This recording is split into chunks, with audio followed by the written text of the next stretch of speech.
కి స్వాగతం.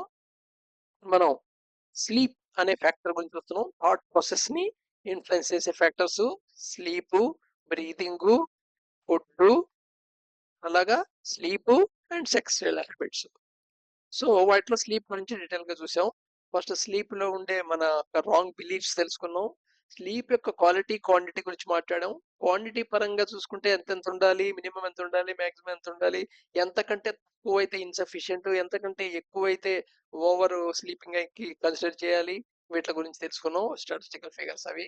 తర్వాత క్వాలిటీ క్వాంటిటీ విషయంలో క్వాంటిటీని క్వాలిటీతో కాంపన్సేట్ చేయొచ్చు, కానీ క్వాలిటీని క్వాంటిటీతో కాంపన్సేట్ చేయలేవు అనే విషయం తెలుసుకున్నాం. తర్వాత ఈ హెల్త్ క్వాలిటీ మన మైండ్ యొక్క రికవరీ లేదా బాడీ యొక్క రికవరీని పరంగా ఏ టైంలో పడుకుంటే మన శరీరానికి లేదా మన మనసుకి ఉపయోగపడుతుంది అనే టైమింగ్స్ తెలుసుకున్నాం. టైమింగ్స్ ఒకసారి రివిజన్ చేసి మనం ప్రొసీడ్ అవుదాం. సో మంచి quality sleep, very intensively sleep, highly beneficial sleep time ఏమిటి? రాత్రి 11 నుండి పొద్దున్న 4. అదే ఇంటెన్స్ బెనిఫిషియలే, ఇంతకంటే కొంచెం తక్కువ. ఇక్కడ ఏంటంటే 1 అవర్ అటు ఇటు యాడ్ చేసుకోవచ్చు. సో ఇటు యాడ్ చేసిన వేరిపోయినా అటు మటుకు 5 దాకా ఛాన్స్ తీసుకోవచ్చు. సో ఒక 10 PM టు 5 PM అని 5 AM దాకా అని చెప్పుకోవచ్చు. నెక్స్ట్ ఇండిఫరెంట్ అంటే ఈ టైంలో స్లీప్ చేయటం వల్ల నీకు బెనిఫిట్ జరగదు, అలానే నష్టము లేదు. అదేమిటి? 9 PM నుండి 11 PM మధ్య, అంటే రాత్రి 9 నుండి రాత్రి 11 మధ్యలో పడుకున్న నిద్ర, అలాగే పొద్దున్న 5 నుండి 7 దాకా ఉన్న నిద్ర. అయితే తర్వాత కొంచెం ఎనర్జీ వేస్ట్ అవుతుంది. అదేమిటయ్యా అంటే 7 AM నుండి నూన్ మధ్యలో పడుకున్న నిద్ర.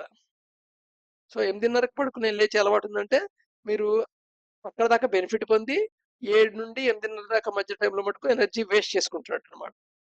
సో ఏదైతే బెనిఫిట్ అవుతుందో అది సరిగ్గా వాడకపోతే నష్టం అవుతుంది. Next damaging time, nerve tissues damage create అవుతుంది. నూన్ నుండి 4 గంటలు, నూన్ నుండి అంటే మధ్యాహ్నం 12 నుండి 4 మధ్యలో కనుక నిద్రపోతే నరువుకి డ్యామేజ్ కింద వస్తుంది. అయ్యో నాకు నిన్న చిన్న స్నాప్ వస్తుందండి, పవర్ నాప్ తీసుకుంటూ ఉంటానండి, నిద్ర అలవాటు ఉందండి, వాటి గురించి కంగారు పడద్దు. అయినా ముందు తెలుసుకుంటాము, తర్వాత ఎలా హ్యాండిల్ చేయాలి తర్వాత మ్యాటర్ అది. Next highly damaging conductive to sickness disease. మనం ఆరోగ్యం పాడవటానికి ఇది మెంటల్ ఆర్గన్ ఆరోగ్యం అవ్వచ్చు, శారీరక ఆరోగ్యం అవ్వచ్చు. దీనికి నచ్చని చక్కటి ఫేవరెట్ కండిషన్స్ తయారు చేసేది టైం ఎప్పుడు? 4 PM నుండి 7 PM, సాయంకాలం 4 నుండి 7 మధ్యలో పడుకోవడం అనేది. సో రైట్, ఈ టైమింగ్స్ అనేది ఆల్మోస్ట్ ఆల్ ముందు మైండ్ లో వచ్చేసి ఉండాలి. ఇప్పుడే ఇన్స్ట్రక్షన్లు, మిలిటరీ డిసిప్లిన్లు ఇంట్లో పెట్టు తెలుసుకోండి ఫస్ట్. సో సపోజ్ ఇందాక ఏదైతే బెనిఫిట్ లేదో, లేదా నీ యొక్క ఫిజికల్ రికవరీ లేదా మెంటల్ రికవరీకి అడ్డు తగులుతున్న పీరియడ్ లో నీకు స్లీపింగ్ హ్యాబిట్ ఉంది అనుకుందాం. సో దాన్ని మార్చడం ఎలాగా అనే గురించి మాట్లాడుకుంటాం అనమాట.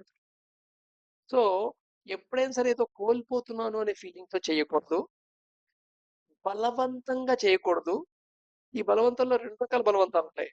ఒకటి, మనం ఇంకో మనిషి మీద ఇంపోజ్ చేసి బలవంతంగా డిసిప్లిన్ క్రియేట్ చేయడం, దీన్ని మిలిటరీ రెజిమెంటేషన్ అంటాం. అలా కాకుండా మన మీద మనం ఫోర్స్ఫుల్ గా బలవంతంగా అడాప్ట్ చేయడం. సో బాడీకి హ్యాబిట్ అయ్యింది మార్చడం, ఎలా మార్చాలంటే బాడీకి తెలియకుండా జరిగిపోయిన మార్పులా ఉండాలి. అంటే బాడీ చిన్న చిన్న మార్పులకి ఈజీగా అడ్జస్ట్ అవుతుంటుంది. ఎందుకంటే మన బాడీలో ఉండే ప్రతి సిస్టమ్కి రెసిలియన్స్ కెపాసిటీ ఉంటుంది. రెసిలియన్స్ కెపాసిటీ అంటే ఏంటంటే చిన్న మార్పు వచ్చింది అనుకో, ఆ మార్పుకి అడ్జస్ట్ అవ్వగలిగే గుణం. రెసిలియన్స్ కెపాసిటీ, చిన్న మార్పు వచ్చింది దానికి కొంచెం అడ్జస్ట్ అవుతుంది, చిన్న మార్పు వచ్చింది కొంచెం అడ్జస్ట్ అవుతుంది, పెద్ద మార్పు వచ్చింది అడ్జస్ట్ కాలేదు, రెసిలియన్స్ కెపాసిటీ ఉండదు అక్కడ. సో ఒక రకం చెప్పాలంటే ఈ కెమిస్ట్రీలో రివర్సిబుల్ రియాక్షన్ అంటారే, అంటే అపోజ్ చేసే ఫోర్సు, డ్రైవింగ్ ఫోర్సు కొంచెం తేడాలోనే జరిగిపోతుంటాయి. సో ఆ కండిషన్ లో మాక్సిమం వర్క్ జరుగుతుందని కూడా థర్మోడైనమిక్స్ లో చెప్తారు. అలాగే ఇక్కడ కూడా మాక్సిమం బెనిఫిట్ జరిగే ఛాన్స్ ఉంటుంది అనమాట. ఈ కండిషన్ ని, ఒక కండిషన్ కి అలవాటైంది సెల్ఫ్ కండిషన్ మార్చడం అనేది ఆల్ ఆఫ్ ఎ సడన్ గా హ్యాపీ న్యూ ఇయర్ రిజల్యూషన్లు, పుట్టినరోజు నాడు చేసుకున్న రిజల్యూషన్లు, మోటివేట్ అయిపోయి ఆరోగ్యం పెంచుకోవడానికి వాళ్ళ నుండి ఈ నిర్ణయాలు తీసుకొని ఎగ్జిక్యూట్ చేయటం, ఇది చాలా wrong method of approach.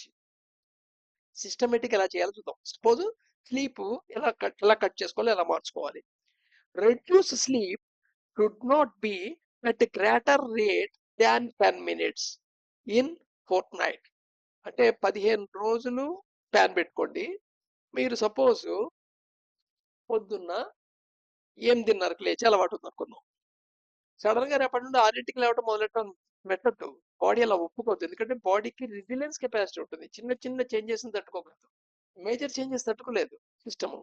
So అందుకని 10 నిమిషాలు అంటే 8:30కి లేచే బదులు 8:20కి లేస్తాం అనమాట. జస్ట్ 10 మినిట్స్ బాడీకి పెద్ద డిఫరెన్స్ అనిపించదు. ఇలా 15 రోజులు చెయ్యాలి. 15 రోజులు అయిన తర్వాత మళ్ళా కొంచెం పెంచుతాం మాట. మళ్ళా 10 మినిట్స్, మళ్ళీ 15 రోజులు అయితే 10 మినిట్స్, మళ్ళీ అలాగా. when 1 hour has been cut down, continue without a further cut for 1 month. So ఎప్పుడైతే 1 అవర్ అంటే 8:30 కల్లా లేచి అలవాటల్లో 7:30 దాకా వచ్చిన తర్వాత, ఈ 7:30 రావడానికి ఎంతసేపు పడుతుంది? ఆల్మోస్ట్ 10 నిమిషాలు 10 నిమిషాలు 10 నిమిషాలు చొప్పున 15 రోజులు 15 రోజులు పెంచుకుంటూ పోవాలి. అంటే మొదటి 15 రోజులు 8:20కి లేస్తాం. తర్వాత 15 రోజులు 8:10కి లేస్తాం. మళ్ళా తర్వాత 15 రోజులు 8కి లేస్తాం. మళ్ళా తర్వాత 15 రోజులు 7:50కి లేస్తాం. ఆ తర్వాత మళ్ళా 15 రోజులు 7:40కి చేస్తాం. ఆ తర్వాత 15 రోజులు 7:30కి చేస్తాం. అంటే ఇప్పుడు 8:30 7:30కి లేవటం అలవాటు చేసాం. 1 అవర్ అయింది కదా. ఇప్పుడు ఇంకా కట్ చేయకుండా అట్లీస్ట్ 1 మంత్ అది మెయింటైన్ చేయాలి. తర్వాత మళ్ళా 10 మినిట్స్ ప్రొసీడ్ చేస్తుండాలి. So again proceed at the rate of 10 minutes fortnight. So 15 రోజుల స్పాన్ చాలా ఇంపార్టెంట్ అనమాట. బాడీ యొక్క రెసిలియన్స్ సిస్టమ్ యొక్క రెసిలియన్స్ కెపాసిటీ బట్టి డిజైన్ చేయబడిన ఈ ఇది ఈ ఇన్స్ట్రక్షన్ ఇది. సో బాడీకి రెసిలియన్స్ కెపాసిటీ ఉంటుంది చెప్పాను కదా. అంటే చిన్న చిన్న చేంజెస్ యాక్సెప్ట్ చేస్తుంది, మేజర్ చేంజెస్ యాక్సెప్ట్ చేయదు. సో ఈ మేజర్ చేంజెస్ ఇప్పుడు రిజల్యూషన్స్ తో వస్తాయి మనకి. అంటే మోటివేట్ అయిపోయి దాంట్లో దిగుతాం అన్నమాట. ఇప్పుడు ఏమవుతుంది? దీనివల్ల ఏదో బెనిఫిట్ ఉంది, ఆరోగ్యానికి నష్టం వస్తుంది, ఆరోగ్యం బాగుంటుంది, ఈ నిద్రను మార్చుకుంటే అనే నాలెడ్జ్ మోటివేట్ చేసి నిన్ను వెంటనే డెసిషన్ తీసుకున్నట్టుగా చేసింది అంటే అదేమిటది? షాలో ఇంట్రెస్ట్ వల్ల వచ్చింది అనమాట. అదే నువ్వు 10 మినిట్స్ చేస్తుండు, నీకు తెలుస్తుంటుంది, నీ ఎక్స్పెరిమెంట్ లో నీకు తెలుస్తుంటుంది. 10 నిమిషాలు నీకు బాడీ తేడా అనిపించదు దానికి. తర్వాత 15 రోజులు అయిన తర్వాత 20 నిమిషాలు తేడా అనిపించదు. ఇంకా 15 రోజుల తర్వాత అరగంట తేడా అనిపించదు. 1 అవర్ అయిన తర్వాత మటుకు 1 మంత్ అలాగే అయ్యి తర్వాత మళ్ళీ ప్రొసీడ్ అవ్వాలి. And when another 1 hour is cut down, continue without further cut for 1 month. ఇలాగ నీ టైంని, పడుకునే టైము లేదా లేచే టైంని 10 మినిట్స్ ఫర్ 15 డేస్ అడ్జస్ట్ చేసుకుంటూ తగ్గించుకుంటూ రావాలి. 1 అవర్ తేడా వచ్చిన తర్వాత 1 మంత్ అదే సస్టైన్ చేయాలి. మళ్ళీ 10 మినిట్స్ ఇంక్రీజ్ చేసుకుంటూ వెళ్ళాలి. చాలా ఓపిక్గా క్రమ పద్ధతిలో చేసుకుంటూ పోవాలి. దీన్ని సెల్ఫ్ డిసిప్లిన్ అంటారు. అంటే discipline with reasoning is different from discipline in regimental way. Regimental way అంటే మిలిటరీ డిసిప్లిన్ టైప్ అనమాట. జనరల్గా మన చుట్టుపక్కల వాళ్ళని కానీ లేదా మన శరీరాన్ని మనం కానీ రెజిమెంటల్ డిసిప్లిన్ తీసుకోవడానికి ట్రై చేస్తుంటాం. బట్ రెజిమెంటల్ డిసిప్లిన్ అనేది ఎప్పుడు పనికిరాదు. So cutting down 10 minutes should be prefixed time to bed or suffixed time to bed wake up. So నీ యొక్క ప్రెజెంట్ ఉన్న హ్యాబిట్ ఎలా ఉంది, ఆ హ్యాబిట్ నుండి నీ టార్గెట్ ఏమిటి, ఆ టార్గెట్ చిన్న చిన్న చిన్న చిన్న టార్గెట్లు చేసుకుంటూ వెళ్ళాలి. అందుకని అబ్రప్ట్ డెసిషన్లు, అబ్రప్ట్ నిర్ణయాలు, ఇంపోజింగ్లు చేయొద్దు. ఇంపోజింగ్ చేస్తే 1, 2, 3 రోజులు చేస్తావు, తర్వాత నువ్వు చెయ్యవు. ఎందుకంటే అప్పటికి చాలా ఇంట్రెస్ట్ పోతుంది. నీకు దాంట్లో ఉంటే కష్టం కనబడుతుంటుంది. నేను ఈడ్చుకుంటూ తీసుకెళ్ళిపోతున్నాను రోడ్డు మీద స్వర్గానికి అన్నావు అనుకో, స్వర్గం వద్దు బాబు అంటావు. ఎందుకంటే ఆ ప్రజెంట్ లో ఈడ్చుకుపోవటం అనేది నీకు సఫరింగ్. నిన్ను ఈడ్చుకెళ్తున్న విషయం తెలియకుండా ఈడ్చుకెళ్ళావు అనుకో, నువ్వు వచ్చేస్తావు. అలాగనమాట. సో రెజిమెంటల్ డిసిప్లిన్ వద్దు. అందుకని అండర్స్టాండింగ్ అయిన తర్వాత ప్రాక్టీస్, అండర్స్టాండింగ్ అయిన తర్వాత ప్రాక్టీస్ అని చాలాసార్లు చెప్తున్నాను. అందుకని సో మన discipline should out of from our reasoning and experimental hunch results. అలా ట్రూత్ అప్రోచ్ అవుతాం. అంతేగాని మోటివేట్ అయిపోయి షాలో ఇంట్రెస్ట్ తో పెట్టద్దు. ప్రొఫౌండ్ ఇంట్రెస్ట్ ఆటోమేటిక్గా డెవలప్ అవుతుంది. నీకెప్పుడు నిజంగా ఎప్పుడైతే నీ టైం తగ్గుతోందో, టైంని ఫిక్స్ చేస్తున్నావో, తగ్గించి పడుకునే టైము, లేచే టైం ఫిక్స్ చేస్తున్నావో, నీకు ఎక్స్‌ట్రా టైం దొరుకుతుంటుంది. ఎక్స్‌ట్రా టైంలో you can utilize your creativity. You can utilize your works. నీకు ఆటోమేటిక్‌గా హర్రీ బర్రీ పనులు తగ్గిపోతాయి. నీ పని సావకాశంగా చేసే టైమొస్తావు. ఇదంతా you will experience it. Okay. Thank you. రేపు మళ్ళా ఫర్దర్ ప్రొసీడ్ అవుదాం.